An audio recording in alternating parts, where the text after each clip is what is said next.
yang kedua tadi apa tadi yang kedua ya? Tentang global bond. Oke. Yang semakin menggelembung. Apakah utang sama dengan uang gitu kan yang semakin menggelembung? Nah ini juga pertanyaan yang cukup sulit tapi penting ya, betul ya. Jadi ya kebetulan tadi bisa dilihat di slide yang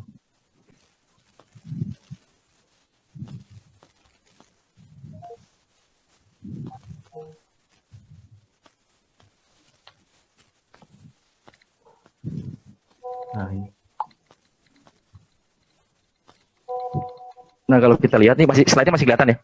Oh iya. Masih. Nah kalau kita lihat dari jumlah uang yang beredar, jadi artinya ya ini data per Februari 2020 saya dapatkan dari webnya BI, ya bahwasanya jumlah uang yang beredar atau M2 ya, gabungan dari M0, M1 dan tambah tadi jenis uang M2 itu sendiri. Nah maka M2 itu ya atau 6.000 triliun itu 6116 itu yang M2. Nah itulah kurang lebih jumlah uang yang beredar di Indonesia saat ini. Ya uang yang beredar di Indonesia saat ini 6.000 triliun. Nah tapi pertanyaan dasarnya adalah tadi ya M0-nya atau uang kertasnya kan cuma berapa tuh 10%-nya ya atau 616. Nah artinya sisanya 90%-nya ya, diciptakan dari mana? Berarti dari aktivitas tadi commercial banking tadi ya, sehingga jumlah uang menggelembung sehingga totally uang yang tadinya dicetak per uri, kita kan tahu kalau yang cetak uang adalah per uri melalui instruksi BI.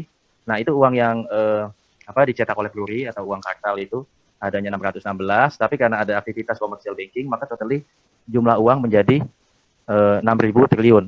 Dan poin apa yang bisa kita dapat adalah berarti yang ya selisih antara 6.100 ya dikurangi 600 itu adalah jumlah uang yang dihasilkan bukan dari pencetakan uang secara tradisional gitu ya.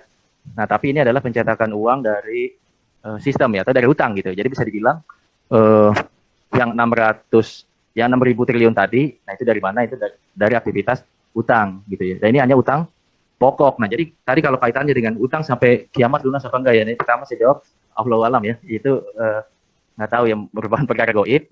Tapi yang jadi pelajaran di sini adalah bahwa kalau kita lihat jumlah uang M2 ini kurang lebih ini adalah utang. Nah saya cek kalau nggak salah setelah menambah global bond utang RI itu kisaran persis dengan jumlah uang M2 ya sekitar berapa 6 ribuan T juga. Coba tolong mungkin dibantu kalau ada yang googling ya utang luar negeri RI ya per Februari tahun terbaru lah kisaran 6.000 T juga. Jadi artinya apa? Jadi uang M2 yang beredar nah itu adalah sebenarnya adalah utang.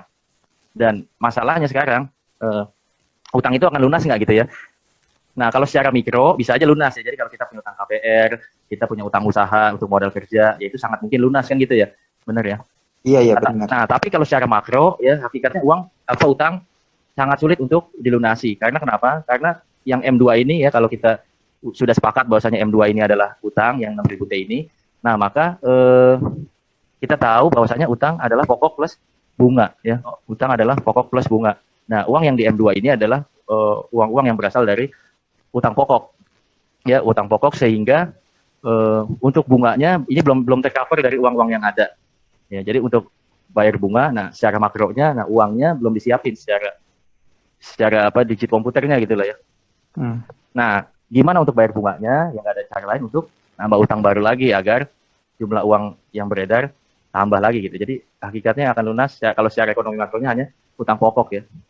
Dan bunga akan menjadi seperti kecanduan lah ya, akan terus menggulung dan ya tadi untuk bayar bunga secara makronya harus dari utang baru lagi.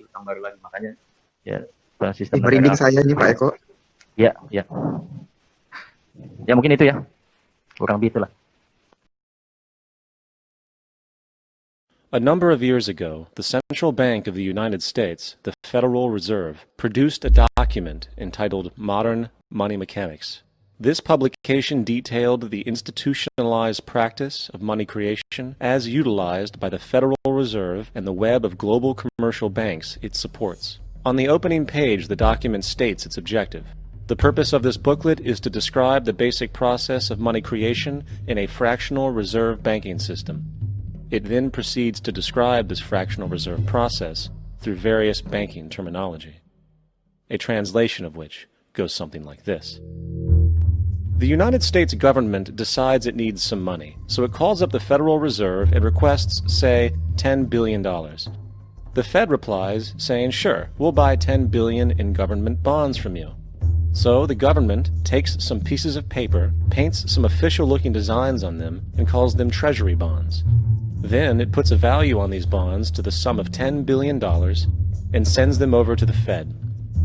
In turn, the people at the Fed draw up a bunch of impressive pieces of paper themselves, only this time calling them Federal Reserve notes, also designating a value of $10 billion to the set. The Fed then takes these notes and trades them for the bonds. Once this exchange is complete, the government then takes the $10 billion in Federal Reserve notes and deposits it into a bank account. And upon this deposit, the paper notes officially become legal tender money, adding $10 billion to the U.S. money supply. And there it is. $10 billion in new money has been created. Of course, this example is a generalization, for, in reality, this transaction would occur electronically, with no paper used at all. In fact, only 3% of the U.S. money supply exists in physical currency. The other 97% essentially exists in computers alone. Now, government bonds are, by design, instruments of debt. And when the Fed purchases these bonds, with money it essentially created out of thin air, the government is actually promising to pay back that money to the Fed. In other words, the money was created out of debt. This mind-numbing paradox of how money or value can be created out of debt or a liability will become more clear as we operates. For in our financial system, money is debt, and debt is money. Here is a chart of the U.S. money supply from 1950 to 2006. Here is a chart of the U.S. national debt for the same period. How interesting it is that the trends are virtually the same. For the more money there is, the more debt there is. The more debt there is, the more money there is. To put it a different way, every single dollar in your wallet is owed to somebody by somebody. For remember, the only way the money can come into existence is from loans. Therefore, if everyone in the country were able to pay off all debts, including the government, there would not be $1 in circulation.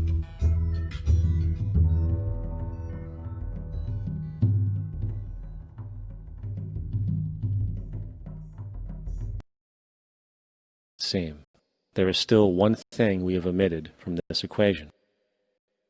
And it is this element of the structure which reveals the truly fraudulent nature of the system itself. The application of interest. When the government borrows money from the Fed, or when a person borrows money from a bank, it almost always has to be paid back with accrued interest. In other words, almost every single dollar that exists must be eventually returned to a bank with interest paid as well. But if all money is borrowed from the central bank and is expanded by commercial banks through loans, only what would be referred to as the principal is being created in the money supply. So then, where is the money to cover all of the interest that is charged? Nowhere. It doesn't exist. The ramifications of this are staggering, for the amount of money owed back to the banks will always exceed the amount of money that is available in circulation. This is why inflation is a constant in the economy, for new money is always needed to help cover the perpetual deficit built into the system, caused by the need to pay the interest. What this also means is that mathematically, defaults and bankruptcy are literally